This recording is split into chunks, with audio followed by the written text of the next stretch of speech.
Gentlemen, good morning. It's Friday, January 31st. I figured I'd start doing these outside a little bit more to kind of clear my thoughts a little bit better so I can more effectively communicate sort of the aspects of the shadow and do this in a better environment outside and get out of the stale basement for a little bit. What I wanted to tackle a little bit here in the second part was how the shadow is born. When we're children, we're full of kindness, love, and generosity, and all those things. And then, from the other side of it, then we express selfishness, greed, all those things that I talked about in the last part. And so when we separate those two things, they become kind of our shared reality. And the shadow, it's interesting because the shadow, regardless of whether or not we're aware of it, it's there. It's going to remain there and always be a part of our psyche. So those behaviors of being good, as we know them, are complimented, are given credit to, and then of course the ones that are rejected are the ones that are considered, the bad characteristics, the ones that are less desirable.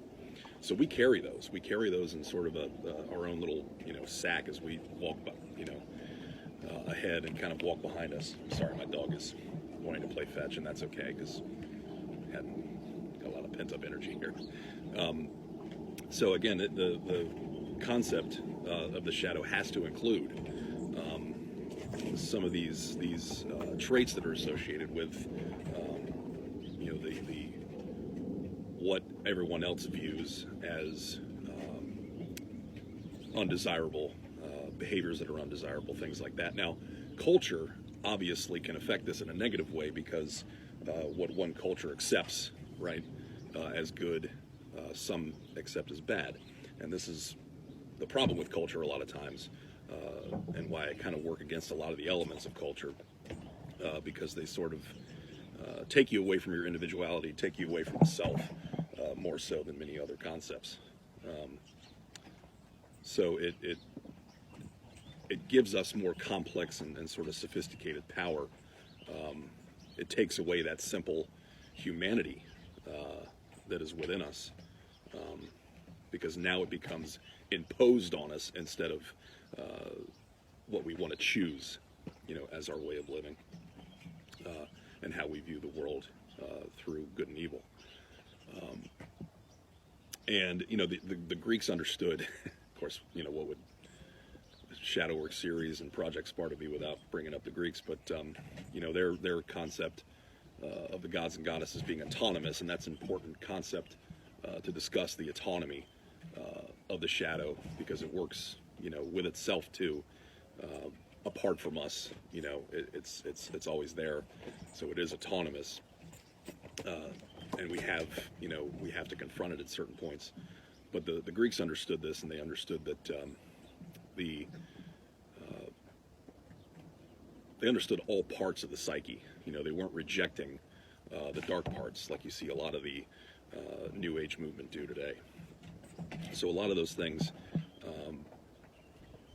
those elements that sort of separate originally societal expectations, which again works against the individual, works against progress of the human individual. So there are a lot of things that hold back confronting the shadow. And again, the concept behind separating the two is that yes, the shadow will always be there, but how do we bring about the positive aspects of it? How do we bring forth the pure gold aspect of it instead of the the parts that are a little bit more murky and for lack of a better term, filthy. The parts that we have shame for, the parts that will bubble up. Okay, because it accumulates a lot of energy in us to do this kind of work. The ego has its own energy, but then here comes the shadow, and it just has just about as much energy as the ego does.